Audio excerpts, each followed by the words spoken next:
ಆಚಾರ್ಯರು, ಪಟ್ರೆ ಸುರಂಬೇಲಕಟ್ಟೆ ಮನೆ. ನಾನು ಅಂಚೆ ಕಾರ್ಡಿನಲ್ಲಿ ಬರೀಲಿಕ್ಕೆ ಪ್ರಥಮವಾಗಿ ಬರೀಲಿಕ್ಕೆ ಶುರು ಮಾಡಿದ್ದು. ಅದನ್ನು ಪರಮ ಪೂಜ್ಯ ಡಾಕ್ಟರ್ ವೀರೇಂದ್ರ ಹೆಗ್ಗಡೆ ಅವರ ಪಟ್ಟಾಭಿಷೇಕದ ಸಮಯದಲ್ಲಿ ನಾವು ಓಂ ನಮಃ ಶಿವಾಯ ಅಂತ ಬಂದು ಅವರಿಗೆ ಸಮರ್ಪಣೆ ಮಾಡಿದೆ. ಆಗ ಅವರು ಹೇಳಿದರು, ವಸ್ತು ಪ್ರದರ್ಶನದಲ್ಲಿ ನೀವು ಅಲ್ಲಿಗೆ ಹೋಗಿ ಅಲ್ಲಿ ನಾ ಬರ್ತದುಂಟು, ಅದನ್ನು ನೋಡಿ ಅದಕ್ಕಿಂತ ನೀವು ಚಿಕ್ಕದಾಗಿ ಬರೀಲಿಕ್ಕೆ ನಿಮ್ಮಿಂದ ಸಾಧ್ಯ ಉಂಟು ಅಂತ ಹೇಳಿದರು.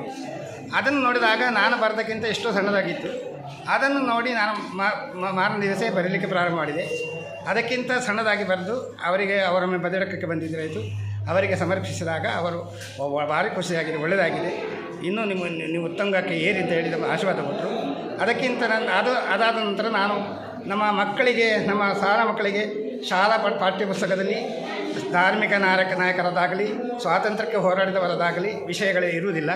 ಹಾಗೆ ಈ ಪ್ರದರ್ಶನಕ್ಕೆ ಯಾವುದಾದ್ರೂ ಪ್ರದರ್ಶನಕ್ಕೆ ಹೋಗುವಾಗ ಈ ಮಕ್ಕಳಿಗೆ ಗೊತ್ತಾಗಬೇಕಾಗಿ ಈ ಸಾಹಿತಿಗಳದ್ದು, ವಿಜ್ಞಾನಿಗಳದ್ದು, ಧಾರ್ಮಿಕ ನಾಯಕರದ್ದು, ಸ್ವಾತಂತ್ರ್ಯಕ್ಕೆ ಹೋರಾಡಿದವರದ್ದು ಜೀವನ ಚರಿತ್ರೆ, ಅವರು ಏನೆಲ್ಲ ಸಾಧನೆ ಮಾಡಿದ್ದಾರೆ ಅದನ್ನು ಒಂದು ಸಣ್ಣ ಪೋಸ್ಟ್ ಕಾರ್ಡ್ನಲ್ಲಿ ಬರೆದು ಅದನ್ನು ಬರೆದಿದ್ದೇನೆ. ಆಗ ಕೆಲವು ನಾನು ವಸ್ತು ಪ್ರದರ್ಶನಕ್ಕೆ ಕೆಲವು ಸ್ಥಳಕ್ಕೆ ಹೋಗಿದ್ದೇನೆ. ಅದಕ್ಕೆ ಒಳ್ಳೆಯ ಉತ್ತಮ ಪ್ರತಿಕ್ರಿಯೆ ಬಂದಿದೆ. ಮಕ್ಕಳಿಗೆ ಅದು ಭಾರಿ ಖುಷಿಯಾಗಿತ್ತು.